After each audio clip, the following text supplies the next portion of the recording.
बहुत समय पहले की बात है। मोहनपुर गांव में किशन नाम का एक पेंटर रहता था।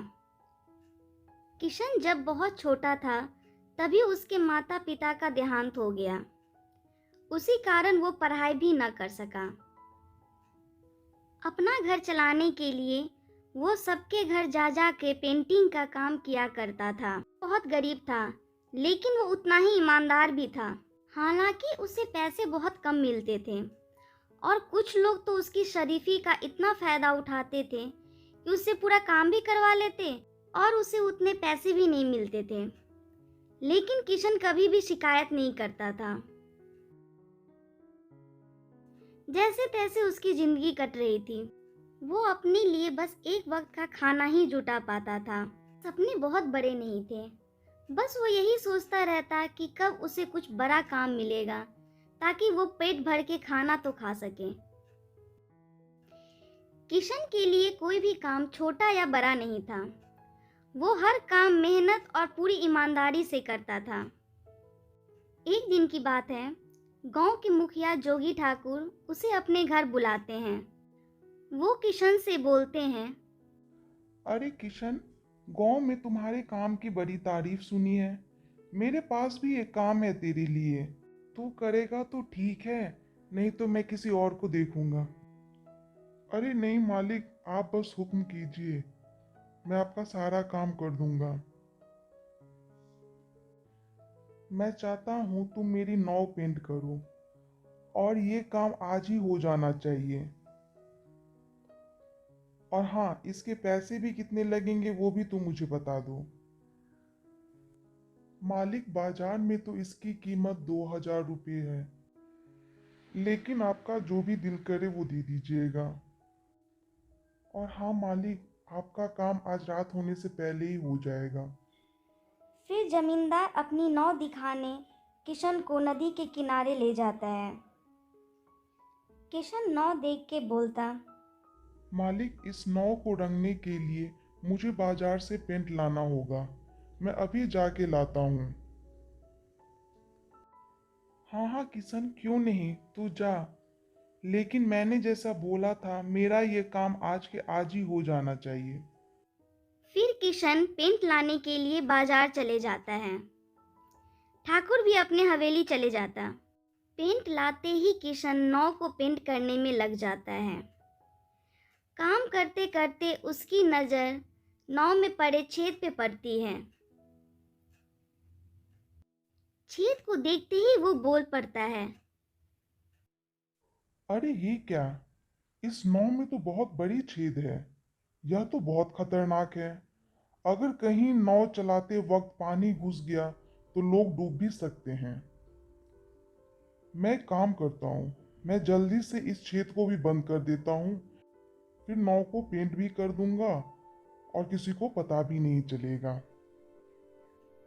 वो लकड़ी से नाव की छेद को बंद कर देता है। अपने कहे अनुसार वो समय से पहले ही नाव को पेंट कर देता है। फिर किशन बोलता है, चलो आज का काम तो हो गया। मैं जाके मालिक को बता देता हूँ कि उनकी नाव पेंट हो गई है। अब वो अपना काम कर सकते हैं। फिर किशन ठाकुर के पास आके बोलता है, मालिक, मैंने आपकी नाव पेंट कर दी है। आप एक बार चल के देख लीजिए, आपको पसंद आया कि नहीं। क्यों नहीं किशन, चल जरा मैं भी तो देखूं तूने कैसा काम किया है। ठाकुर नाव को देख के बहुत खुश होता है। वो किशन को बोलता है, अरे वाह किशन, तूने तो बहुत अच्छा पेंट किया है। मुझे तेरा काम बहुत पसंद आया। एक काम कर, तू कल सुबह आके अपने पैसे ले जा। अगले दिन ठाकुर की बीवी रूपवती उसके पास आती है और उसे बोलती है, अजी सुनते हो, बच्चों की स्कूल की छुट्टियां भी हो गई है और वो घूमने की बहुत जिद भी कर रहे हैं। आज तो नाव भी पेंट हो गई है, तो मैं बच्चों के साथ बाजार हो आती हूँ। हाँ हाँ, क्यों नहीं रूपवती, तुम जाओ बच्चों को घुमा लाओ। किशन ने बहुत अच्छा काम किया है। बच्चे भी खुश हो जाएंगे नाव को देख के। फिर ठाकुर अपने परिवार के साथ नाव के पास आता है। उसकी बीवी और बच्चे सभी घूमने के लिए नाव से निकल जाते हैं। कुछ देर बाद रामू, जो ठाकुर के यहाँ काम करता था, वो छुट्टियों से वापस आया।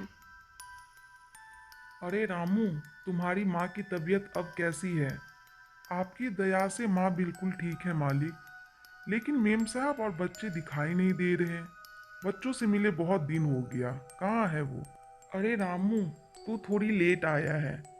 रूपवती और बच्चे नौ से अभी अभी घूमने के लिए निकले हैं। ये आप क्या बोल रहे हैं मालिक? नौ से गए हैं? आपने उन्हें नौ से क्यों भेजा? नौ में तो छेद है, पानी नौ में भर जाएगा तो वो डूब सकते हैं। हे भगवान, ये क्या बोल रहे हो तुम? और ये बात तुमने मुझे पहले क्यों नहीं बताई?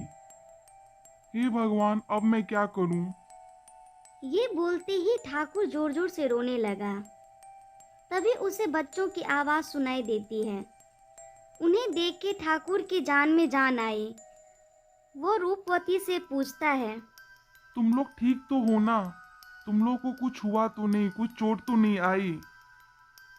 अरे आप इतना परेशान क्यों हो रहे? भला हमें क्या होगा, हम बिल्कुल ठीक हैं।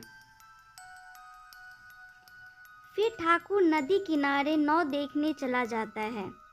नाव को देखते उसे सारी बात समझ में आ जाती है।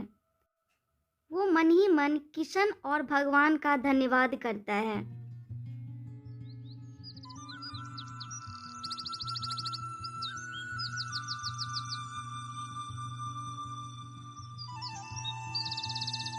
अगले दिन किशन अपने पैसे लेने ठाकुर की हवेली आता है।